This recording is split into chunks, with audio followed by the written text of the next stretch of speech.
արտադրության նախարար նշելով, որ մեր երկրում, օրինակ ձեր արտադրության նախարարի եղած ժամանակահատվածում արդարադատություն չկա։ Ինչու՞։ ԿՊ խմբակցության քարտուղար Արթուր Հովհաննիսյանը դատարանի օրինական ուժի մեջ վտած վճիռը չի կատարում։ Մինչդեռ հասարակ քաղաքացին, եթե դատարանի օրինական ուժի մեջ մտած վճիռը չի անում, ինքը դատարանի առաջ է կանգնում։ Բազմաթիվ նման օրինակներ կա։ Հիմա ես ատելություն եմ տարածում։ Ես դա քննադատություն է, ատելությունն այլ բան է, պետք է պայմանավորված լինի որոշակի հատկանիշներով, այդ թվում եւ քաղաքական հայացքներով, բայց պետք է լինի շատ ավելի անառողջ դրսևորումներով։ Եվ քննադատությունը, եթե առողջ է, որևէ դեպքում որպես ատելության խոսք մեկնաբանվել չի կարող։ Եթե դուք կոնկրետ դեպքի մասին եք հարցնում եւ հարցադրումը հետեւյալն է, ինչու ներողություն չի խնդրում, ես չգիտեմ ինչու ներողություն չի խնդրում։ Ես առաջարկում հարցնել իրեն, իսկ հետեւանքը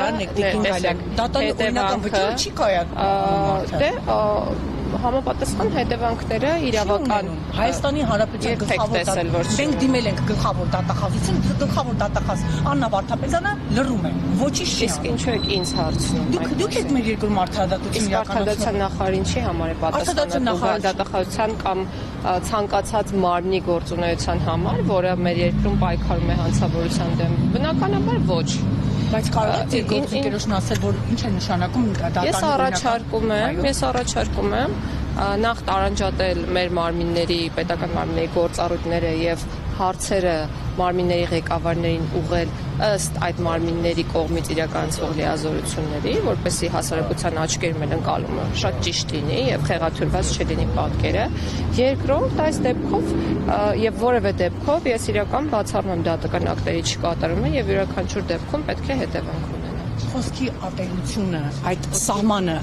ազատ խոսքի մի շատ նուրբ է, բայց այդ մասին այս պահին չեմ խոսի, ինչու, որովհետև նախագիծը պաշտոնապես շրջանառված չէ,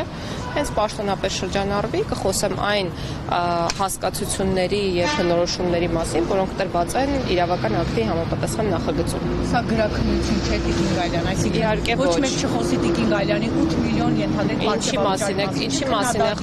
ինչի մասին է խոսքը։ Ատելության խոսքը կարծում եմ բոլորիս համար ակնհայտ է, թե որն են բազմահազար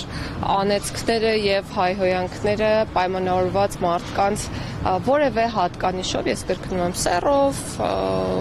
կրոնական համոզմունքով, քաղաքական հայացքներով, նույնիսկ աչքերի կապույտ գույնով, ես մի քիչ ծայրահեղացնելով եմ ասում։ Իհարկե անթույլատրելի է եւ կարծում եմ ձեզ համար էլ է անթույլատրելի եւ կարծում եմ ժողովրդի համար էլ է անթույլատրելի եւ միջազգային հանրության համար էլ է անթույլատրելի եւ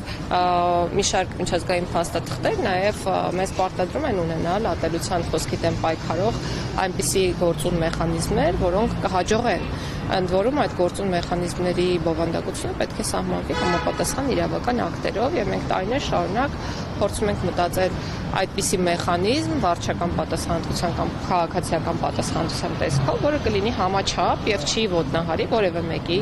ոչ խոսելու իրավունքը, ոչ էլ որևէ այլ իրավունք։ Միջազգային գործընկերները այս նախագծի մասով գնահատական տվեն են խոսել եք։ Դեռ ոչ, ես կրկնում եմ, նախագիծը դեռ շրջանառված չէ, ներքին քննարկումների փուլում է գտնվում, բայց անպայման իրենց հետ էլ կկոմունիկացնենք։